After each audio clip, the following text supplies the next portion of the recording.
JBNN keep you informed. I'm Michelle Jones. Before we get into the news, please remember to like, subscribe, leave a comment, and to share the news with someone today. Now on to the news.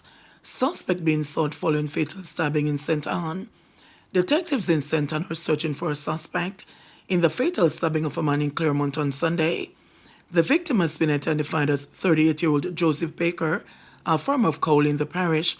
According to the police, about 8 p.m., Baker was walking with his girlfriend on the Cowley Main Road when the pasta bar operated by a man said to be the ex-boyfriend of the woman. On seeing Baker in the company of the woman, the suspect allegedly attacked him and stabbed him in the chest. Baker died at the scene. His attacker fled.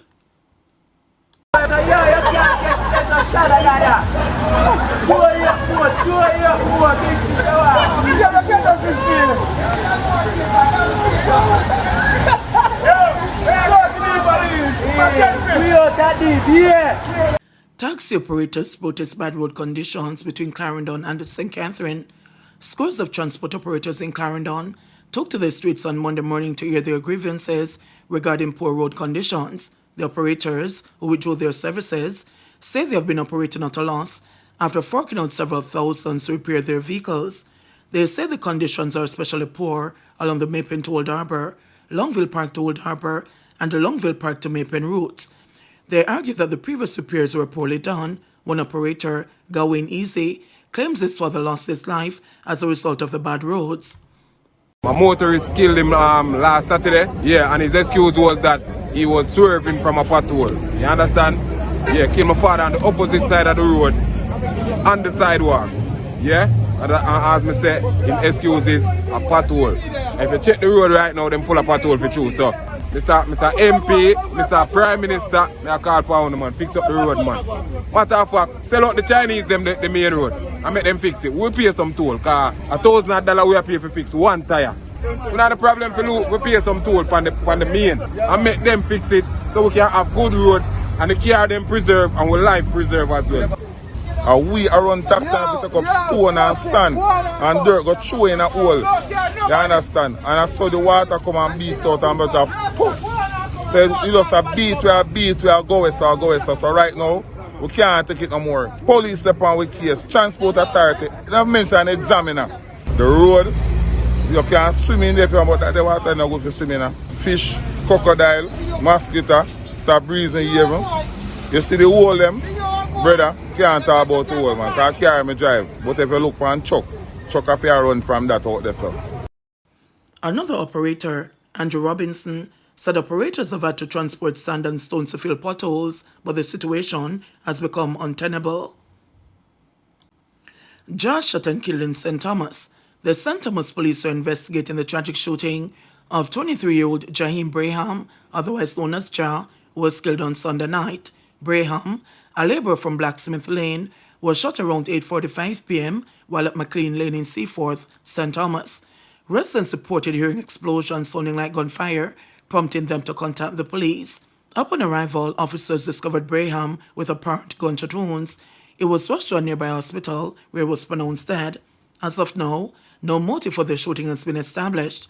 The Morant Bay Criminal Investigations Branch is actively probing the circumstances surrounding Braham's death.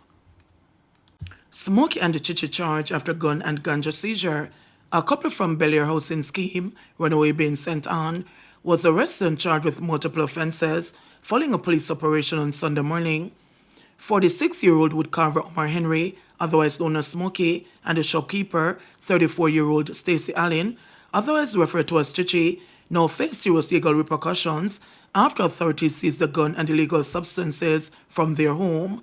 The arrest came after a joint operation involving police and military personnel conducted between 4:45 a.m. and 7:30 a.m. During the search of the couple's residence, law enforcement uncovered a Smith & Wesson 9mm pistol along with a magazine containing 3 9mm cartridges. In addition to the gun, officers found approximately 8 pounds of ganja.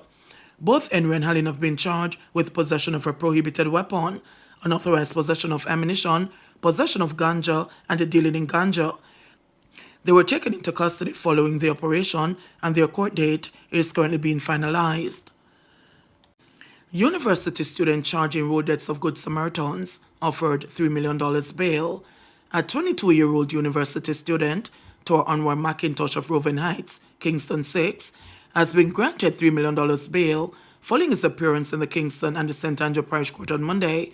McIntosh faces 2 counts of causing death by dangerous driving in connection with the fatal crash on Washington Boulevard. The court imposed several conditions on McIntosh's bail, requiring him to surrender his travel documents, report to the police once a week, and is not permitted to drive any motor vehicle. The charges stem from an incident on Saturday, September 28, around 3:35 a.m., when McIntosh's vehicle struck 2 men, 37-year-old Javon Rodney, a motor vehicle inspector from Dagwood Place, Ebonyville in Spanish Town, St. Catherine, and a 50-year-old businessman Mark Garrick of Rudolph Avenue, Kingston 20. Reports indicate that Rodney and Garrick had stopped to assist another motorist involved in an accident when they were struck. The 2 men were reportedly standing along the roadway when they were hit by a motor car.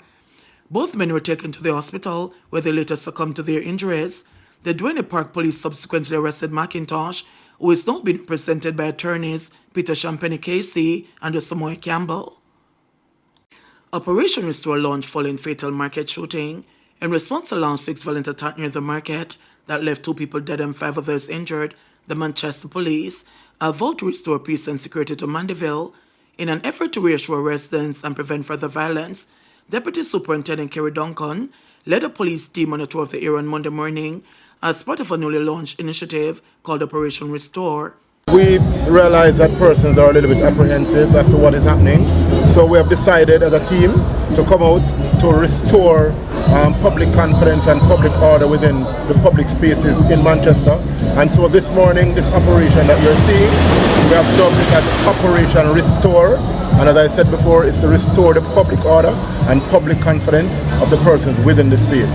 So last week, Friday, we had a very unfortunate incident within this town centre. Very unfortunate, I might add.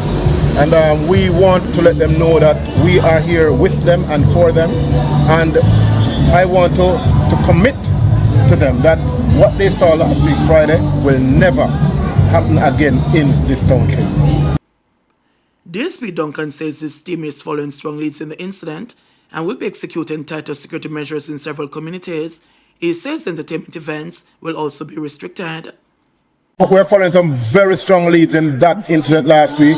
We understand that we are also looking at persons from our neighboring parishes, and we hope to make a breakthrough very, very soon. I'm just going to ask the persons within this parish to just bear with us a little bit.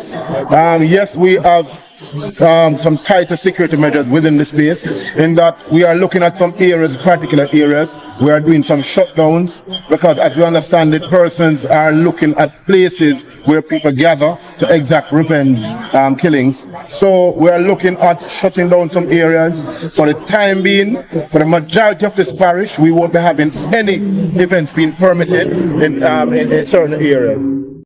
While he did not name the communities, DSP Duncan says intelligence suggests that there are decades-old feuds between the communities and that strings are being pulled by overseas influencers. Commish put cops on notice that sensitive information breaches won't be tolerated. Police Commissioner Dr. Kevin Blake has warned of a zero-tolerance approach towards members of the Jamaica Constabulary Force who leak sensitive information to the public via social media and other platforms. Blake, addressing lawmen in his weekly Commissioner's Corner, where he speaks directly to members of the JCF, said the force has found itself at a crossroads as its members engage heavily with platforms like WhatsApp and other social media channels for routine communication. He said the integrity of information is not only an operational necessity, but a matter of public trust and safety. Violence does more harm to our image, reputation, and the security of the people we serve than this type of recklessness from a few among us, he cautioned. The warning comes at a time when the circulation of sensitive police data and social media has raised alarms both within the force and among the general public. He said that too often highly confidential information finds its way into the public domain, shared carelessly through messaging platforms and other informal channels. The Commissioner said that for an institution that must uphold the highest standards of confidentiality, such breaches are not merely lapse in judgment, they are potential threats to the very fabric of public safety. Blake warning comes amid growing concerns over data privacy breaches in light of the passage of the Data Protection Act. Leaked information that contains personal data may open up the force to litigation. The Commission noted that breaches of confidentiality are not just ethical violations, but risk compromising ongoing investigations and, in the worst cases, possibly could cost lives. Blake noted that the JCF takes seriously its responsibility to protect both its operations and the citizens it serves from the consequences of poor information management. We must always avoid the urge to share sensitive police information with unauthorized persons, he said. He noted that the proliferation of large WhatsApp groups presents a unique challenge, one in which the dissemination of official police reports to unauthorized persons, intentionally or otherwise, is far too common. He said this practice must stop forthwith. Our information must remain accurate, complete and trustworthy, Blake reminded his colleagues. He stressed that when sensitive information is shared improperly, its accuracy can become compromised and the truth of the matter obscured. The result is an erosion of trust, he said, not just within the force, but among the general public, who rely on the police to maintain transparency and accountability. We must be accountable for how we manage the information in our custody, he said, adding that information management was more than a technical task. The Commissioner said that while breaches of confidentiality are often traced to individual officers, supervisors also bear responsibility when they fail to hold their subordinates accountable. When a supervisor does nothing to hold that person accountable, or even worse, seeks to cover for the person, then he has transferred the liability to himself, Blake cautioned. He urged lawmen to carefully guard the public confidence the force now enjoys, noting that they should not be compromised by poor judgment. The Commission noted that in a time when digital platforms make it easier to share information, often without thought to the consequences, the JSF is taking decisive steps to protect the integrity of its operations. He said that while lawmen are free to choose their actions, they are not free to choose the consequences of their actions, and that in the realm of law enforcement, those consequences are too great to ignore. Blake said the JSF has made it clear that there will be no tolerance or recklessness, and that the responsibility for protecting sensitive information is a shared one across all ranks of the force. The public can take comfort in knowing that the JSF's commitment to integrity extends not just to its crime-fighting efforts, but to every piece of information it handles, he said. 20 Haitians repatriated. The 20 Haitians were picked up by the police following their arrival by boat at a beach in Kensington, Portland on Saturday, were repatriated Sunday night. The group, which was comprised of 14 men, 4 women and 2 boys, was reportedly returned to Haiti aboard a Jamaica Defense Force Coast Guard vessel less than 24 hours after landing.